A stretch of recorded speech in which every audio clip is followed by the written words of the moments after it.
Wesh l'équipe, j'espère que vous allez bien. On se retrouve pour la fameuse vidéo qui ouvre l'arc WWE 2K23. Lors de l'édition 2022, c'était pareil. On n'a pas commencé l'édition avant de se faire cette vidéo. On a commencé avec cette vidéo, la version masculine, et puis ensuite on a directement commencé avec My Rise lorsque le jeu du coup est sorti en précommande. Et bah là c'est pareil, on va refaire la même chose. Donc on commence instantanément avec la vidéo roster reveal des notes féminines. Dans 2 jours, il y aura le roster reveal des notes masculines. Et puis ensuite, du coup, le 14, je crois. Le 14, on va instantanément commencer, du coup, avec plein de vidéos My Rise. Il y aura une vidéo par jour, soit le 14, soit le 15. Je sais pas quand est-ce que je commence réellement à vous sortir les vidéos.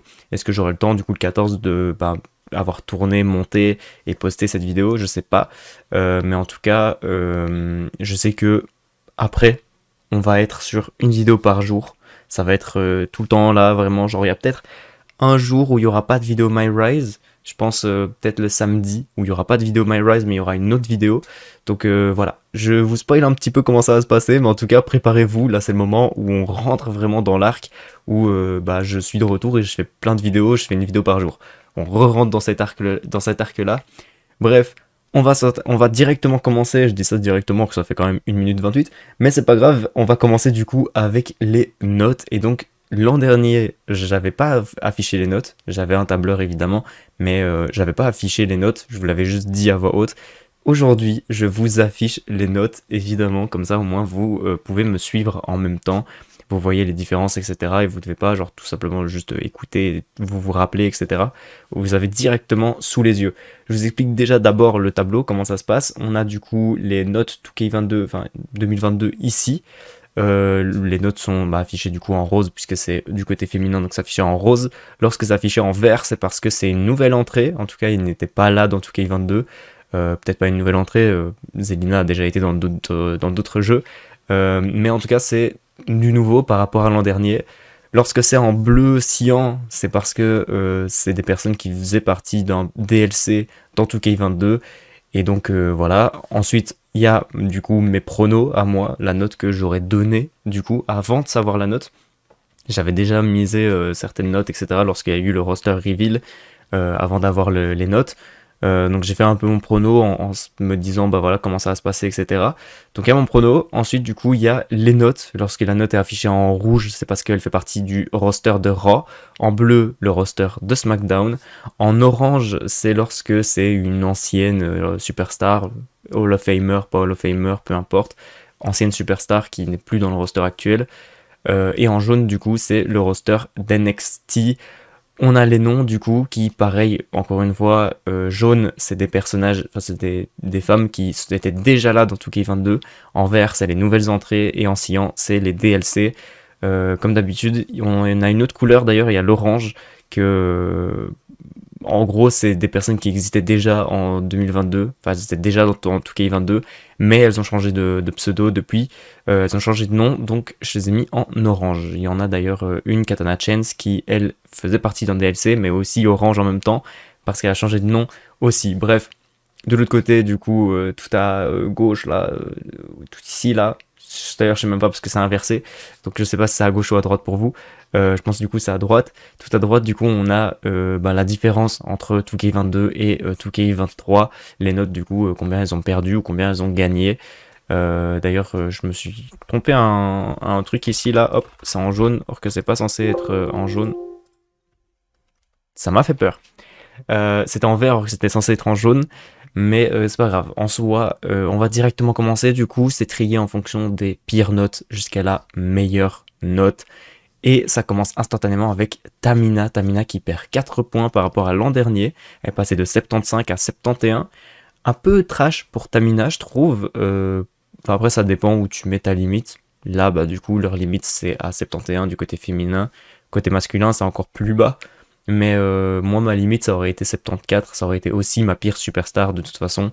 À égalité avec Dana Brooke, du coup. Mais Dana Brooke qui, elle, du coup, elle a une note de 73. Elle a juste perdu un point par rapport à l'an dernier. Elle est passée, du coup, au-dessus de Tamina. L'an dernier, je crois, c'était Lana qui avait la pire note. Je pense qu'elle avait 71, du coup, justement. ou 70, je sais plus, un truc dans ce genre. Allez voir l'ancienne vidéo si vous voulez.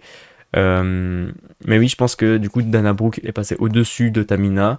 Elle a voilà, genre juste -1, c'est un peu décevant, on va pas se mentir, parce que bah, Tamina et Dana Brooke, elles ont un peu le même parcours. Donc pour moi, elles méritent d'avoir tout simplement la même note. Euh, un peu triste pour Tamina que ça soit aussi bas. Maintenant, bon, on va dire que oui, c'est acceptable, c'est mérité, effectivement. À 74, du coup, on a la nouvelle entrée Queen Zelina. Moi, je l'aurais plutôt mis à 77. Faut savoir que 77, pour moi, c'est vraiment genre les meufs moyennes. Voilà. À peu près tout le monde est dans le 77 pour moi. Quand c'est une jobbeuse ou une personne que, vas-y, elle est là, elle fait des matchs de temps en temps, c'est tout. Pour moi, c'est du 77. J'ai toujours à travers la gorge le 77 de Liv Morgan l'an dernier. Du coup, c'est pour ça que je mets beaucoup de personnes dans le 77. Donc, du coup, Queen Zelina, moi, je l'aurais mis à 77. Ils l'ont mis à 74. Je sais pas qu'est-ce qu'ils jugent là-dessus. Est-ce qu'ils jugent en fait Zelina Vega ou est-ce qu'ils jugent Queen Zelina? Parce que si on juge Queen Zelina, la meuf a quand même remporté du coup le Queen of the Ring en battant Doudrop, en battant je sais plus qui d'autre avant. Mais ouais, elle a quand même gagné pas mal de trucs. Elle s'est retrouvée championne par équipe avec Carmella jusqu'à WrestleMania. Donc franchement, je pense que ça aurait au moins mérité un 77. 74, c'est un petit peu bas pour Queen Zelina. Sachant que du coup, Queen Zelina est à la même égalité que Xia Li à 74 aussi. Or que bah, Xia Li, elle a absolument rien remporté, elle a même déserté depuis. C'est pour ça que bah, elle prend un -2, du coup, elle passe de 76 à 74. C'est mérité. Moi, je m'étais dit 75, elle va perdre un point. Ils lui ont fait perdre 2 points. Oui, ok, oui. Faut savoir que cette année, 2K ont été un peu méchants pour certaines superstars. Ils ont vraiment décidé de retirer les points que les personnes méritaient de retirer en fait. Donc les notes sont un peu plus logiques en fait. Ils ont vraiment genre mis masse points aux personnes qui méritaient et beaucoup moins de points aux personnes qui ne méritaient pas du coup. Donc c'est devenu un peu plus logique. Même si en vrai bah, tu dois quand même te dire genre en un an perdre 4 points pour Tamina, c'est un petit peu compliqué. Maintenant c'est parce que leur note était... Enfin, pour Tamina, je trouve ça un peu trash quand même, un peu, mais on le verra plus tard, leurs notes sont normales, genre ça devient juste logique en fait. Ensuite, du coup, à 75, on a Shotzi qui est passé de 77 à 75. Je pensais pas qu'elle allait perdre des points, puisque Shotzi, quand même, certes, elle nous a fait un très mauvais match Money in the Bank, elle a fait un très mauvais match aussi contre Ronda Rousey.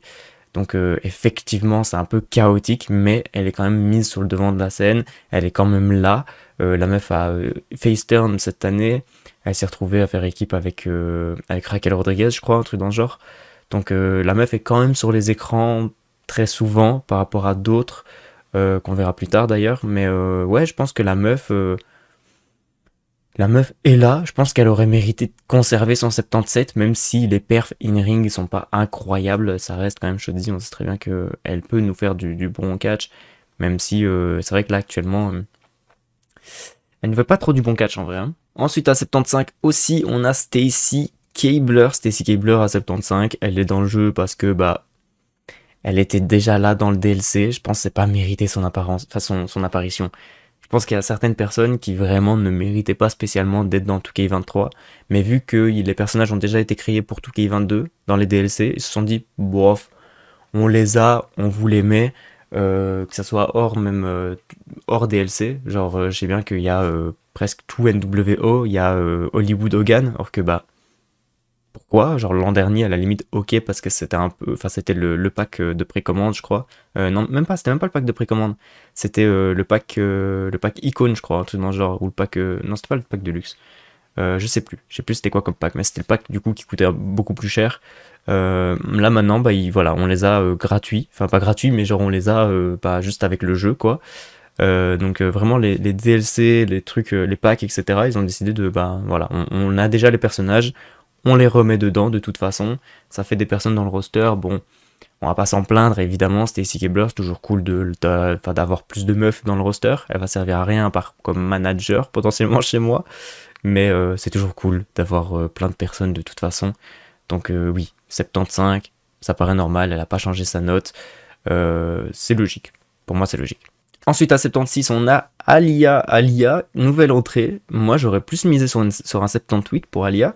Alia, cette année, qui, quand même, elle a pas fait grand-chose, mais elle est quand même devenue championne tag team avec Raquel Rodriguez. Elle a quand même, du coup, un bon parcours en tant que tag team avec Raquel. Elle a quand même fait pas mal de matchs contre Natalia, contre... je sais même plus qui, mais en tout cas, elle a été présente. Je pense qu'effectivement, elle aurait mérité un 78. 76, c'est un peu trash, du coup, pour Alia, qui a quand même eu, du coup, un titre cette année. Je pense qu'elle méritait, du coup, un petit peu plus. J'aurais plus opté pour 78, du coup, que 76. À 76 aussi, du coup, on a Kaden Carter, superstar d'NXT. Je peux pas trop juger parce que je connais pas les superstars d'NXT. Je sais juste elle a été championne tag team avec Katana Chance. C'est tout ce que je sais sur Kaden Carter. Donc, je pense qu'effectivement, oui, ça doit être mérité. 76, c'est une nouvelle entrée. C'est que le début. Voilà, l'an prochain, elle sera certainement soit virée, soit plus haut, évidemment. Mais c'est vrai que c'est plus Vince à la tête de la WWE, donc elle sera peut-être pas virée. Peut-être, je sais pas. On sait jamais. Ensuite, à 76 aussi, on a du coup Lacey Evans. Lacey Evans qui a pris un -5. C'était trash, mais en même temps, elle méritait pas le 81 l'an dernier non plus, en fait. Donc, je pense que effectivement, elle est bien jugée là cette fois-ci. Moi, je l'aurais mise à 77. Donc, effectivement, 76, c'est mérité. Un peu trash, mais c'est mérité. Lacey Evans qui a complètement déserté depuis qu'elle a changé de personnage, en fait. La meuf était assez intéressante, on va pas se mentir. C'était pas dégueulasse avec son personnage de Sasti. Et puis elle a du coup changé de personnage, enfin elle s'est absentée du coup parce qu'elle était enceinte. Et depuis, on essaie de reconstruire un personnage autour de Lacey Evans qui en fait n'intéresse personne. La meuf est gentille, elle arrive à heel turn. Genre tu ne comprends pas le délire autour de Lacey Evans. Et puis voilà, elle est arrivée, elle a fait... je sais même plus ce qu'elle a fait. Elle a fait merde, comment ça s'appelle, le Money in the Bank. Et puis elle est repartie. Voilà, c'est comme ça. Lacey Evans, elle arrive, elle fait un truc, puis elle repart. Elle fera des vignettes après. Mais ouais, franchement, c'est un peu triste pour Lacey Evans. Je pense qu'il y a vraiment quelque chose à faire, mais son personnage n'accroche pas du tout, hein. C'est vraiment compliqué d'accrocher à Lacey Evans. Et donc effectivement, c'est mérité une note de 76. Elle prend un -5, dommage, mais c'est pas la plus grosse dégression, puisque la plus grosse dégression c'est Nikki ASH. D'ailleurs, dommage qu'on a Nikki ASH et pas Nikki Cross. J'espère qu'on aura Nikki Cross et d'ailleurs Alexa Bliss aussi, enfin l'ancienne Alexa Bliss, comme on l'a eu du coup dans 2K22. J'espère qu'on les aura parce que j'aime pas vraiment Nikki ASH, mais j'adore Nikki Cross. Donc j'espère vraiment que Nikki Cross sera présente dans le jeu. Elle prend quand même une note de 76, du coup, tout comme Lacey Evans. Elle prend un -6, elle est passée de 82 à 76. Moi, je l'aurais mise à 77 aussi, tout comme Lacey Evans, tout comme Shotzi, tout comme Queen Zelina. Je les aurais mises au même pied d'égalité, puisque c'est juste des jobbeuses, quoi. Donc, effectivement, pour moi, ça paraissait un peu logique de les avoir à cette note. 76, c'est juste à 1 point, donc en vrai, c'est encore acceptable. S'ils ont décidé cette année de mettre la moyenne dans le 76 et pas dans le 77, pourquoi pas, en vrai. C'est acceptable pour eux. -6 pour Nikki ASH, c'est un petit peu gore quand même, on va pas se mentir, même si, effectivement, il n'y a pas grand chose. La meuf a quand même touché le titre de Raw à un moment donné. Elle a quand même touché. Non, elle a pas touché les titres par équipe d'ailleurs. Ah, c'est vrai, elle a pas touché les titres par équipe. Si? Non? Si, avec Raquel Rodriguez, avec Rhea Ripley, je crois qu'elle a touché les titres par équipe, mais je suis pas sûr. Mais bref, ça reste quand même quelqu'un, Nikki ASH, donc un peu trash de l'avoir à 76, mais c'est vrai que cette année, c'est vraiment le fait... en fait, le personnage de Nikki ASH, ça a été une catastrophe. Vraiment, ça a été une catastrophe. Donc c'est un peu compréhensible. Évidemment, la note de 76, elle est méritée.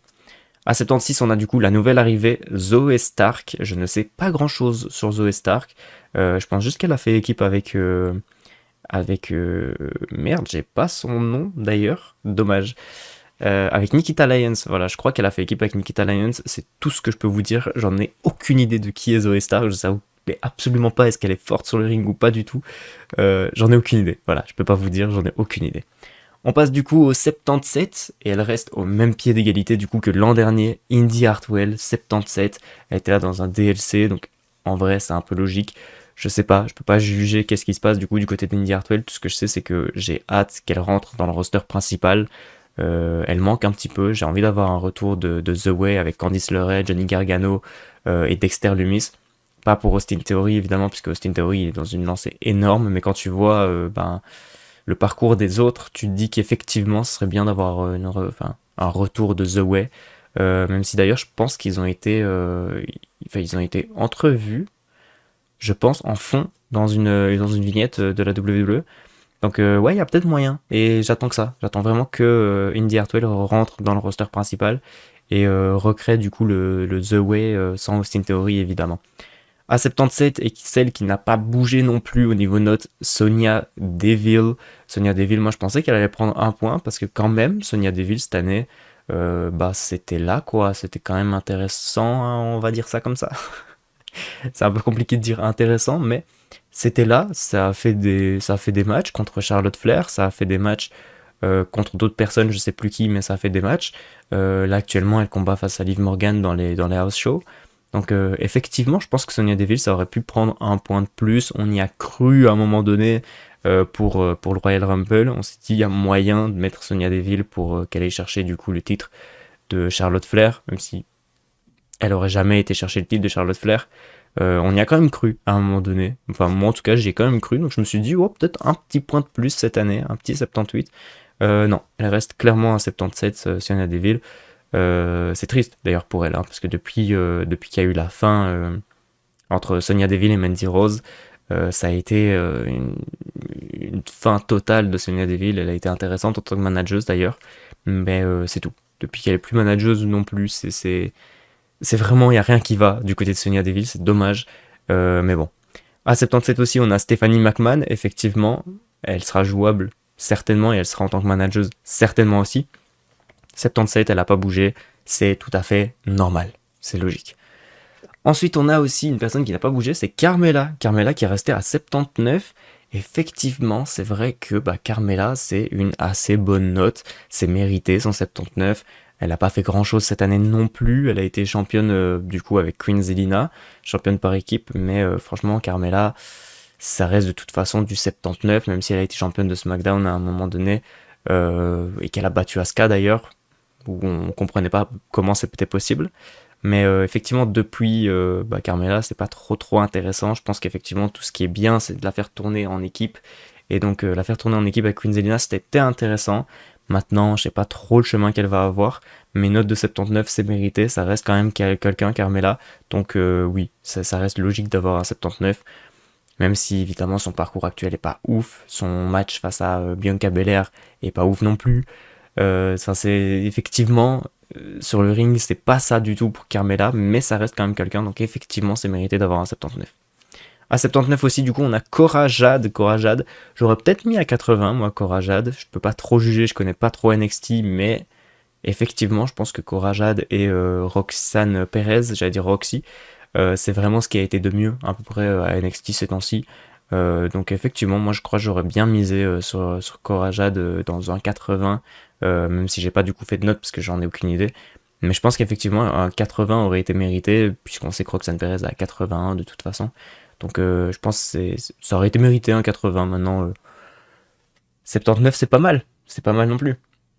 Katana Chance aussi à 79, elle est restée à 79 aussi, elle était là dans le DLC du coup de l'an dernier, ça reste logique. Voilà, ça reste très logique pour Katana Chance qui a du coup a changé de nom. Je sais plus c'était qui d'ailleurs Katana Chance, mais oui, je sais pas son nom, son ancien nom. Mais j'imagine que oui, ça doit être mérité évidemment le 79, elle a été championne tag team, donc oui, on va dire oui. À 79 aussi, qui n'a pas changé de note, c'est Maryse. Maryse, c'est logique. Elle a 79. D'ailleurs, étonnamment, elle est dans le roster de Raw. Elle n'est pas mise en tant qu'ancienne. Moi, je pensais que Maryse était agent libre. Mais effectivement, en fait, non, elle est du côté de Raw. Elle est dans le roster de Raw. Avec le Miz, du coup, d'ailleurs. Je savais pas. Je savais pas. Ensuite, on a potentiellement la première arnaque. Dakota Kai qui a pris un point, qui est passé de 79 à 80. Je pense qu'effectivement, elle aurait mérité vraiment un 82 depuis qu'elle est arrivée avec le damage control et tout. C'est incroyable ce qui se passe. Elles ont révolutionné un peu le titre par équipe actuellement. Sans le damage control, je crois que le titre il serait pareil que avant, pareil que lorsque Sasha Banks et Naomi l'ont lâché. Ça aurait été vraiment pas utile. Franchement, ça aurait été de la merde. Là, actuellement, bon, ça a un peu repris de la gueule. C'est souvent là, on les voit, le damage control. Donc, ouais, franchement, j'aime bien ce qui se passe du coup tout autour. Donc, je pense qu'effectivement, Dakota Kai aurait pu avoir une note de 82. Elle prend juste un plus 1. C'est un petit peu dommage. Je pense qu'elle aurait pu prendre un 82, sachant que on le verra à peu près, enfin, on le verra un peu après. Io Sky est pas trop loin non plus. Donc, je pense qu'elle aurait mérité d'être très proche d'Io Sky, contrairement à avoir 2 points du coup d'écart. Ensuite, du coup, à 80, on a Jessie Jane. Jessie Jane 80, je peux pas trop juger, j'aime trop Toxic Attraction. Donc, ouais, je me dis que oui, ça doit être clairement ok. Ensuite, du coup, on a Nikita Lyons à 80 aussi. Ça doit être normal. C'est du côté d'NXT, je sais pas du tout. Je sais qu'elle paraît très rookie, enfin qu'il paraît, en tout cas qu'elle a un catch très rookie, mais la meuf a quand même été... Enfin ça devait être elle qui devait venir combattre pour le titre tag team à un moment donné, lors du tournoi tag team féminin. Elle était pressentie, enfin elle devait venir avec Zoe Stark, mais pour finir c'est pas eux, c'est Toxic Attraction, donc Jessie Jane et Gigi Dolin qui sont arrivés. Donc effectivement, c'est qu'elle doit avoir la confiance de Triple H. Et donc effectivement, je pense que ça doit être mérité d'avoir à 80, je pense. Je sais pas. Je connais pas du tout son catch, mais je pense que ça doit être mérité. Ensuite, du coup, à 81, on a Alba Fire. Alba Fire qui est anciennement Kaylee Ray. C'est clairement mérité. Je sais juste une chose sur Alba Fire, c'est que elle a été combattre face à Mandy Rose pendant un bon petit moment. Ça a été l'ennemi de Mandy Rose. Donc, je pense qu'effectivement, ça doit être mérité d'avoir une note de 81. Maintenant, Alba Fire, enfin, Kaylee Ray, c'est quand même l'une des plus grandes championnes d'NXT UK. Donc, je pense que oui, c'est clairement mérité qu'elle ait une note de 81. Elle a un passif. Elle était déjà à 81 d'ailleurs l'an dernier. Mais effectivement, la meuf, elle a un passif. Donc c'est clairement acceptable qu'elle soit aussi haut. Ensuite, du coup, à 81 aussi, on a Doudrop. Doudrop qui va passer de 82 à 81. Elle a pris un -1. C'est acceptable, évidemment. Moi, je l'aurais carrément mis à 80. Donc, effectivement, c'est logique. Je peux que dire oui. Gigi Dolin, du coup, à 81. Est-ce qu'elle est réellement meilleure in-ring que Jessie Jane? Je sais pas. En tout cas, j'ai toujours eu l'impression que Gigi Dolin brillait plus que Jessie Jane. Donc, j'imagine que ça doit être clairement normal. Et à la même... Enfin, à égalité, du coup, avec Gigi Dolin, on a Roxanne Perez. Roxanne Perez, je pense pas que 81 soit une bonne note pour elle. Je pense qu'elle aurait mérité d'avoir un 82, 83, parce que effectivement, ça reste quelqu'un, Roxanne Perez, c'est actuellement la championne de NXT. Elle a détrôné Mandy Rose, qui était championne depuis plus d'1 an, je crois. Donc effectivement, je pense que ça aurait été mérité pour elle qu'elle soit carrément un peu plus haute que le roster d'NXT. Mais non, elle est, bah, effectivement, elle est là, enfin, dans les personnes les plus hautes du roster d'NXT, mais à égalité avec Gigi Dolin et avec Alba Fire. Donc, je sais pas trop si c'est vraiment mérité. Je pense qu'elle aurait dû vraiment être au-dessus, vraiment au-dessus, avoir 1 ou 2 points de plus que tout le roster d'NXT. Parce que, franchement, si on aurait eu Mandy Rose cette année, je pense que Mandy Rose, elle aurait mérité une note de 85, 87 même, parce que bah, elle est trop forte. Donc, je pense qu'effectivement, Roxanne Perez aurait pu avoir une note un peu plus haute quand même. Mais bon, voilà, c'est pas grave. Elle est quand même sur une note très intéressante, très cool. Faut pas oublier que Roxanne Perez, elle a un passé aussi en tant que Roxy. Elle a été championne Ring of Honor, je crois. Je suis même pas sûr que ce soit Ring of Honor, mais en tout cas, elle était une très bonne championne de l'autre côté. Et Roxanne Perez, d'ailleurs, elle a que 21 ans, hein, donc faudra faire attention à ça. Ça va être du bon passif pour Roxanne Perez, du bon passif, du bon futur. Pourquoi j'ai dit un bon passif? Ça va être du bon futur pour Roxanne Perez et Cora Jade aussi, évidemment, qui tous les deux, du coup, ont 21 ans. Donc, effectivement, franchement, je m'attends à du très très lourd pour Roxanne Perez et autant commencer du coup plus bas pour être potentiellement dans du 90 dans 5 ans. Ça me choquerait pas, ça me choquerait vraiment pas. Ensuite, du coup, à 82, on a Io Sky. Io Sky, pour moi, méritait un 83. Dakota Kai 82, Io Sky 83. Et du coup, Bayley, on le verra plus tard, très haut. Je pense que ça aurait vraiment été méritant pour le damage control. Maintenant, bon, bah... Oui, On va dire oui. En même temps, on le verra du coup dans 2 jours, mais souvent le tag team masculin, ça tourne autour des 80. Donc je me dis qu'effectivement c'est logique d'avoir 82, 80 du coup. C'est un peu logique, on va pas se mentir, c'est un peu logique. Ensuite à 82 aussi, on a Natalia. Natalia qui a perdu 2 points, elle passe de 84 à 82, c'est mérité. Moi aussi j'avais mis 82, c'est mérité. Voilà. Ensuite, du coup, on a Shayna Baszler à 82 aussi. Elle est passée de 84 à 82, tout comme Natalia. Elle a perdu 2 points. Moi, je l'aurais peut-être mis quand même en 83, parce que Shayna Baszler, ça reste quelqu'un, même si actuellement, elle est plus du tout intéressante, ce qui se passe et tout. Bon, la team avec Ronda Rousey, c'est pas trop ça. On va pas se mentir, elle est surtout passée au second plan. Elle a perdu face à Liv Morgan à Clash at the Castle. Donc, effectivement, Shayna Baszler, c'est plus trop ça, mais elle a un passif quand même. La meuf a été celle qui a éliminé le plus de personnes dans un Elimination Chamber en éliminant tout le monde de l'Elimination Chamber. Je pense qu'effectivement, elle aurait mérité quand même d'avoir un 83. Ses performances cette année sont moins bonnes que l'an dernier, donc effectivement, perdre un point aurait été normal. Maintenant, la mettre au même pied d'égalité que Natalia, je suis pas sûr. Je suis pas trop sûr. Mais bon, surtout que après, du coup, à 83, on a Raquel Rodriguez. Raquel Rodriguez qui est passée de 81 à 83. Alors certes, Raquel a eu un très bon match face à Ronda Rousey, ou face à Charlotte Flair. Non, face à Ronda Rousey.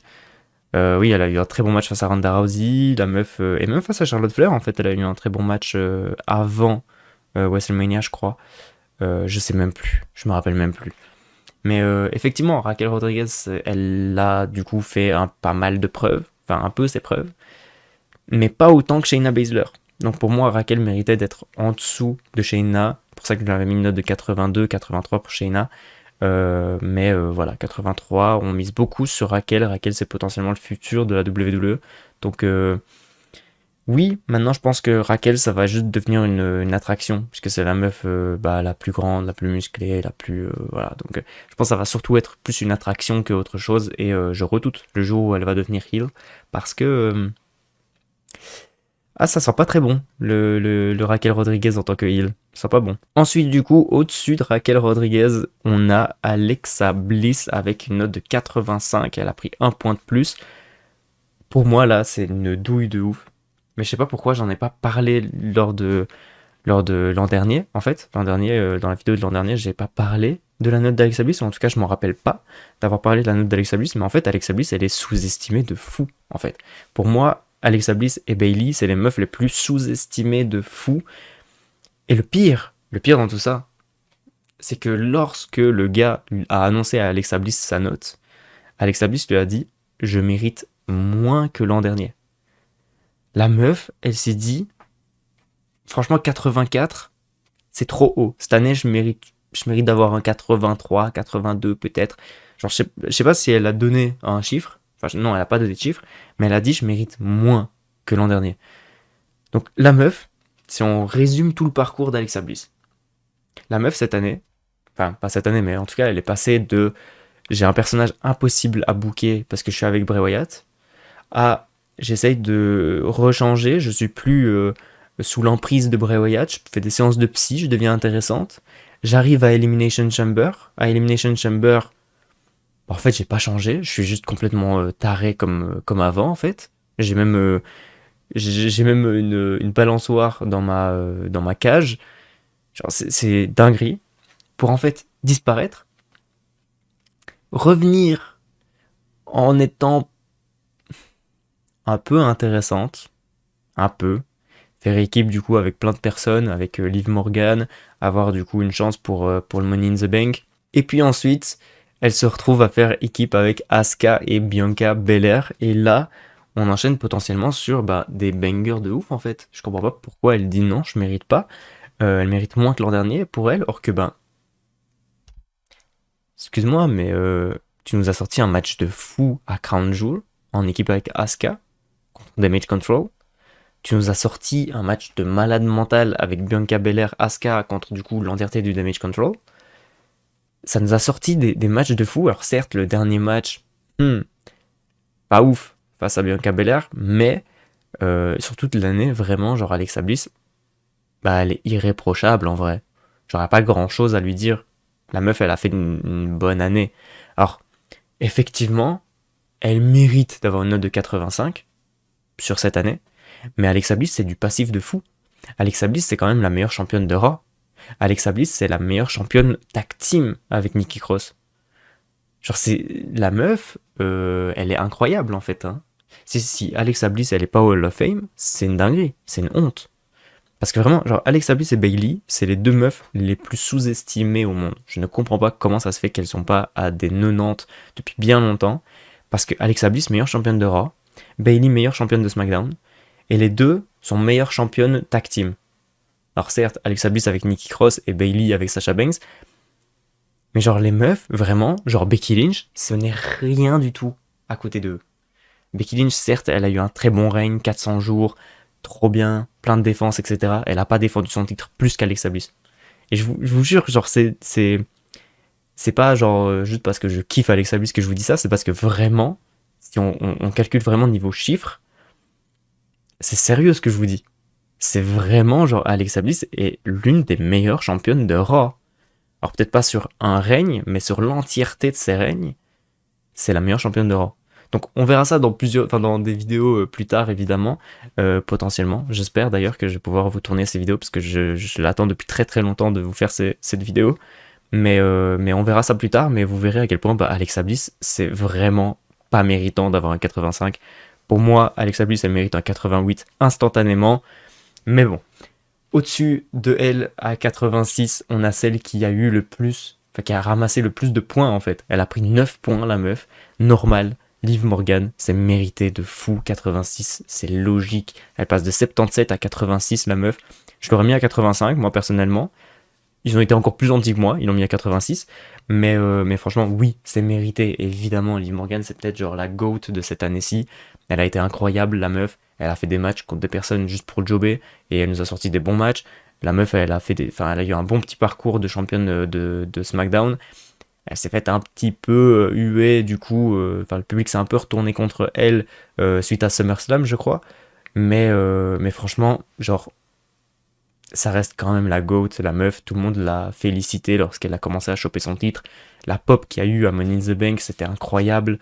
Donc oui, effectivement, Liv Morgan, la GOAT de foot cette année. Maintenant qu'elle soit au-dessus d'Alexa Bliss, c'est pas très normal. Or que vraiment, Alexa Bliss et Liv Morgan, je les aime de tout mon cœur, c'est vraiment mes catcheuses préférées. Le fait que Liv Morgan soit au-dessus d'Alexa Bliss, c'est pas logique en fait. Alexa Bliss, elle a prouvé de fou. Là où Liv Morgan, elle a un règne pas spécialement dingue en tant que championne de SmackDown. Pas tellement de défense de titre, elle a défendu face à Shayna et face à Ronda, c'est tout ce qu'elle a fait. Donc franchement, je suis très content pour Liv Morgan, mais je suis triste de fou pour Alexa Bliss qui franchement mérite beaucoup plus que ça quoi. Bref, au-dessus, enfin pas au-dessus, au même pied d'égalité d'ailleurs que Liv Morgan, Molly Holly, voilà, nouvelle entrée de Molly Holly. Je pense qu'effectivement ça doit être mérité, de toute façon les Hall of Fame, franchement, c'est normal qu'elle chope des notes de dingue, c'est des anciennes. C'est logique, franchement c'est logique. On a aussi du coup à 87 Beth Phoenix qui reste à 87 évidemment. Et là on a, mais je ne comprends pas vraiment, genre il faut que quelqu'un m'explique. On a Shayna qui est passée de 87 à 88. Faut que quelqu'un m'explique. À quel moment 2K ils se sont dit ouf, cette année Shayna, elle nous a sorti un banger. Je comprends pas, je comprends vraiment pas comment est-ce que Shayna du coup est légitime d'avoir un point de plus que l'an dernier. Je comprends pas. Voilà, je comprends absolument pas. Il faut que quelqu'un m'explique parce que là, j'ai vraiment pas. Ensuite, du coup, à 89, on a Asuka qui effectivement s'est mérité son 89. Un peu comme Alexa Bliss, elle, mais c'est même pire en fait que Alexa Bliss, parce qu'Alexa Bliss a été intéressante au micro, comme elle a toujours été évidemment, là où Asuka l'a pas du tout été. Par rapport à l'an dernier, Asuka, c'est effectivement une petite descente aux enfers, donc c'est normal qu'elle perde un point. Moi aussi, je l'avais mis 89 en tant que prono. Donc effectivement, c'est clairement logique pour Asuka. Ensuite, du coup, on a à 90 Lita. On rentre enfin, du coup, dans les notes au-dessus de 90, enfin dans les 90 en fait. On a Lita, ça doit être acceptable, évidemment. Et Lita Hall of Fame, c'est logique de fou. Et d'ailleurs, très content de voir Lita d'ailleurs de retour dans 2K23. Là, on l'avait pas dans 2K22, dommage. Et encore une autre personne qu'on n'avait pas dans 2K22, dommage, c'est Nikki Bella. Effectivement, elle me manquait de fou, ça me manquait de fou d'avoir les Bella Twins, parce que je kiffe trop, moi, faire des mailles WWE, enfin mon univers et tout. Je kiffe trop. Et donc, avoir les Bella Twins, c'est toujours intéressant quand même, parce qu'on sait qu'il y a une équipe où c'est sûr, t'as une équipe féminine, genre, sûre de fou. Et d'ailleurs, c'est très cool cette année, parce qu'on a plein de teams qui est sûr de fou. On a des teams de Kaden Carter, Katana Chains, on a Gigi Dolins, Jessie Jane d'ailleurs, même s'il n'y a pas Mandy Rose, bah, j'espère qu'on aura quand même les trucs de Toxic Attraction, etc. On a Nikita Lyons qui peut se mettre en équipe avec Zoe Stark, puisqu'on sait que ça existe, on sait que c'est vrai. On peut mettre vraiment genre plein de personnes en team, et donc ça c'est plutôt cool, je suis assez content d'ailleurs pour ça. Et donc Nikki Bella et Brie Bella, évidemment c'est hyper cool de les revoir enfin d'ailleurs, puisqu'elles ont toujours été là, je comprends pas pourquoi l'an dernier elles n'étaient pas là. Elles ont toujours été là, et ben là on a le retour, et c'est cool, franchement c'est grave grave cool. On a ensuite du coup Rhea Ripley à 90, évidemment aussi. Rhea Ripley, bon bah c'est acceptable, hein. Franchement c'est acceptable, elle prend un plus 4, elle passe de 86 à 90, c'est normal, la meuf trop forte. Même si son parcours actuel n'est pas du tout comparable au parcours de Liv Morgan cette année, elle a quand même du coup gagné le Royal Rumble, elle va quand même dans le main event de WrestleMania face à Charlotte Flair.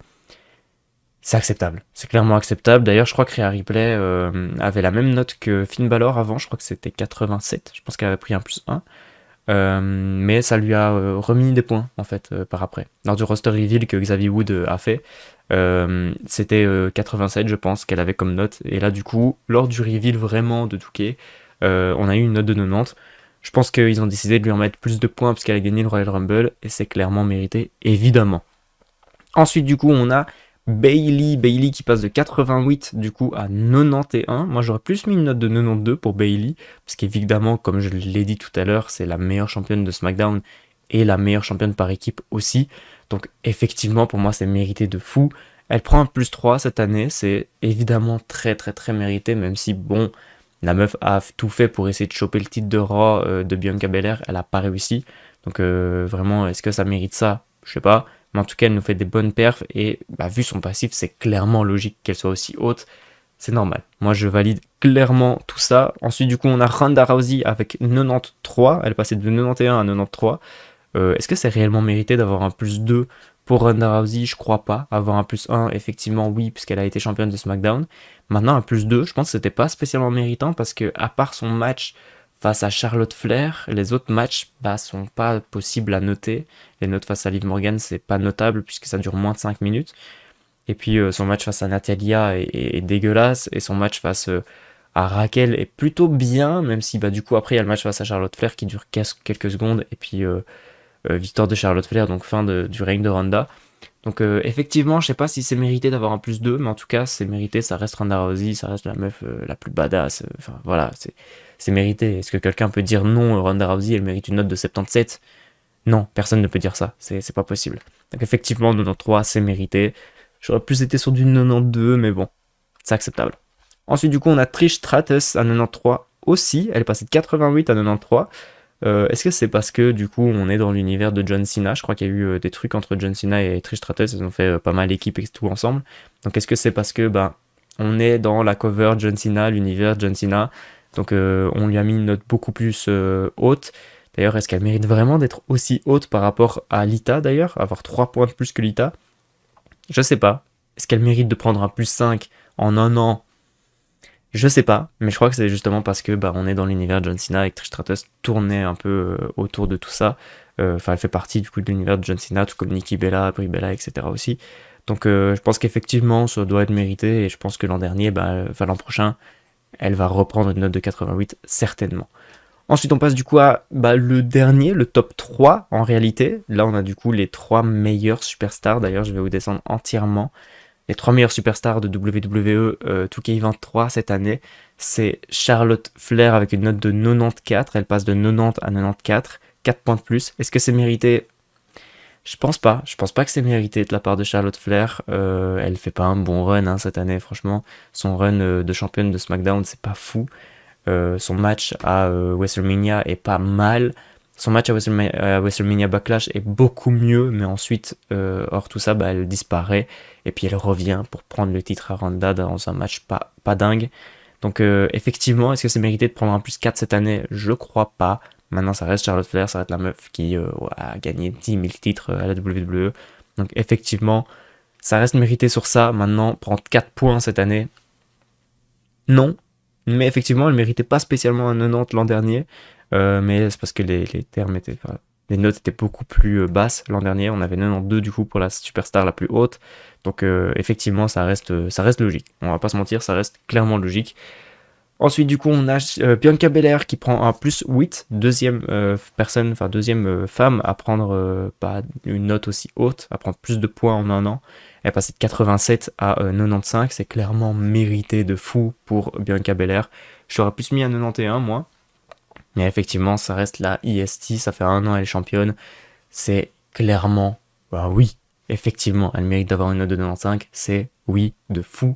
Moi, je l'aurais mis à 91. Maintenant, ma note la plus haute, c'était 94. Donc, effectivement, j'aurais jamais pu mettre Bianca Belair à 95. Puisque ma note est la plus... Ah, je me suis mordu. C'est une dinguerie. Ma note la plus haute, c'est 94. Et du coup, c'est Becky Lynch. Je m'attendais à ce que ça soit la note la plus haute de toute façon. C'est normal. Elle a une note de 96 au lieu de 92 l'an dernier. Elle a pris un plus 4 aussi, Becky Lynch, tout comme Charlotte Flair. Pour Becky Lynch, c'est un petit peu acceptable quand même. Elle ressort d'être championne. Elle ressort d'avoir des pas mal bons matchs avec Bianca Belair d'ailleurs à WrestleMania et puis à SummerSlam. Il y a un match un peu moins bon qu'à WrestleMania, mais quand même. Et puis elle se retrouve du coup à face turn et à se retrouver en tant que The Man Becky Lynch. Le retour de The Man. Et donc effectivement, c'est pas mal intéressant, c'est pas mal cool. Becky Lynch, meilleure superstar, ça reste la meuf Becky Two Bears, etc. Si on regarde réellement dans les faits, c'est pas trop mérité. On va pas se mentir, c'est pas trop mérité. Il y a des meufs qui méritent d'être plus hautes que Becky Lynch. Maintenant, Becky Lynch, c'est devenu un petit peu l'attraction féminine du côté de la WWE. C'est la meuf la plus forte, etc. Quand tu bats Becky Lynch, t'as tout gagné. Donc effectivement, ça paraît logique qu'elle soit aussi haute.